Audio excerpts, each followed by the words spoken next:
tudo bem? Hoje eu tô no triciclo, andando aqui uma pedalada.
Estamos aqui passando pelo Recife, pela zona norte do Recife.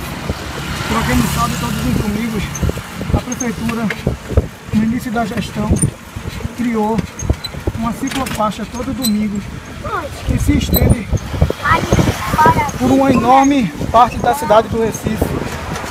E as famílias podem desfrutar dessa ciclofaixa todos os domingos, passeando com os filhos, com a esposa, todo mundo se exercitando, cuidando da saúde e apreciando a beleza da cidade do Recife.